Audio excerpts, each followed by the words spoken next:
To all my dear friends, जिन्होंने भी मेरे चैनल को अभी तक सब्सक्राइब किया है कुछ ना कुछ इन्वेस्टमेंट रिलेटेड चीज़ें सीखने के लिए, उन सब को मेरे तरफ से happy Dhanteras and happy Diwali.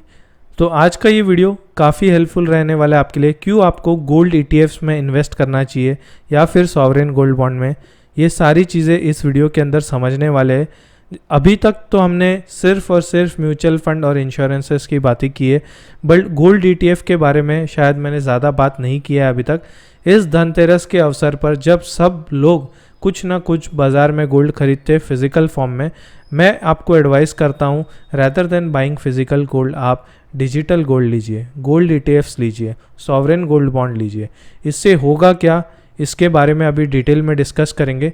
तो पहली चीज़ ये है कि आप हमेशा म्यूचुअल फंड में जब भी इन्वेस्ट करते हैं रिटर्न कमाने के लिए करते हैं, आपको अच्छे 12 से 15% के रिटर्न मिलते हैं। बट क्या आपने कभी सोचा है कि कोविड के जैसे क्रैश हुए या फिर 2008 में जो क्रैश हुआ, .com बबल का जो क्रैश हुआ, उस समय में जब शेयर बाज़ार गिरता है तो क्या किया जाए? इसी सवाल को मैं ऐसे कहूँगा कि इक्विटी के अगेंस्ट हेज करने के लिए क्या हमने प्रिपरेशन की है?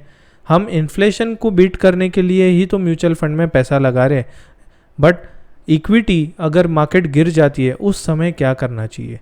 उस समय पे हम कहते कि अगर काश मेरे पास कोविड में पैसा होता और अगर मैंने स्टॉक मार्केट में लगा लिया होता तो शायद मेरा रिटर्न्स डबल हो जाता, मेरे पैसे दुगने हो जाते। बट उस पैसे को जमा करने के लिए आज ये गोल्ड ETF का इन्वेस्टमेंट ही आपको हेल्प करेगा अच्छे से अच्छा रिटर्न लेने के लिए उन क्रैशेस के अंदर। कैसे, ये चीज़ मैं आपको पूरे डिटेल में अपने स्क्रीन के ऊपर ग्राफ से समझाने वाला हूँ।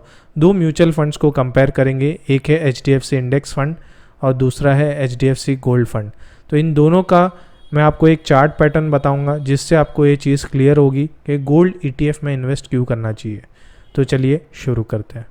तो जैसे कि आप मेरी स्क्रीन देख रहे हो, यहाँ पे मैंने HDFC इंडेक्स फंड लिया हुआ है और HDFC गोल्ड डायरेक्ट प्लान लिया हुआ है। अब दोनों में क्या हो रहा है आप देख सकते हो। तो जो यहाँ पे ग्रीन वाली लाइन है वो HDFC इंडेक्स फंड की है, 5 साल का मैंने ग्राफ लिया हुआ है। और यहाँ पे जो ब्लू वाली लाइन है वो गोल्ड की लाइन है, गोल्ड फंड की। अब यहाँ पे आप देख सकते हो कि 2019 में जुलाई में यहाँ पे एक क्रॉसिंग हो रही है गोल्ड फंड और इंडेक्स फंड की, बट वो शॉर्ट टर्म के लिए थी। बाद में यहाँ पे और एक क्रॉसिंग हो रहा है जो है 17 दिसंबर 2019 के करीब, वहाँ पे एक सेकंड क्रॉसिंग देखने को मिल रही है। मतलब कोविड का दौर शुरू हुआ था चाइना में, तब की बात हो रही है ये। बट जब इंडिया में ये क्रैश कब हुआ, मार्च के अंदर।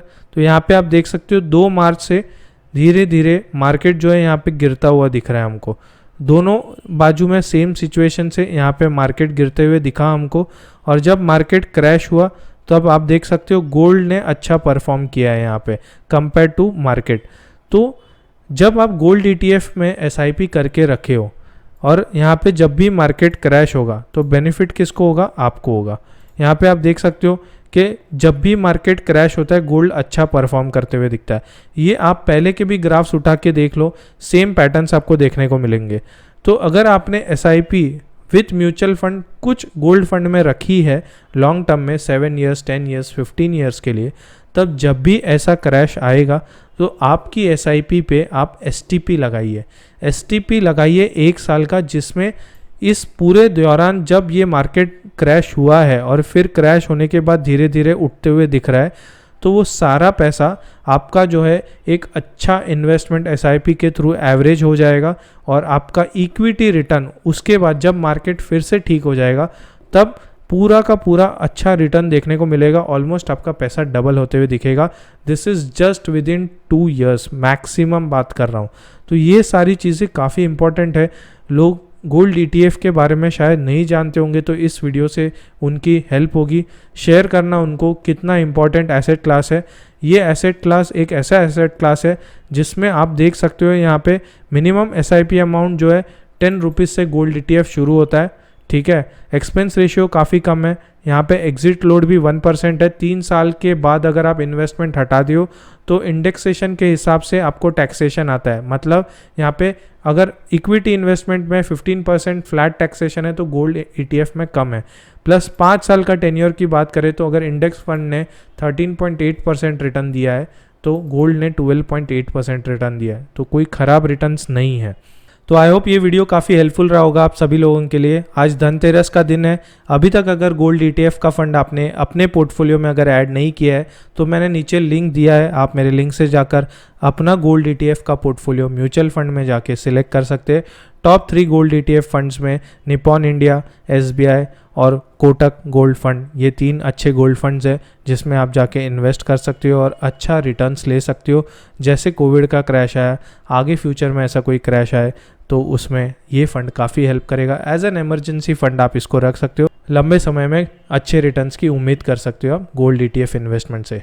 मिलेंगे नेक्स्ट वीडियो में। अब till take care, bye bye for now.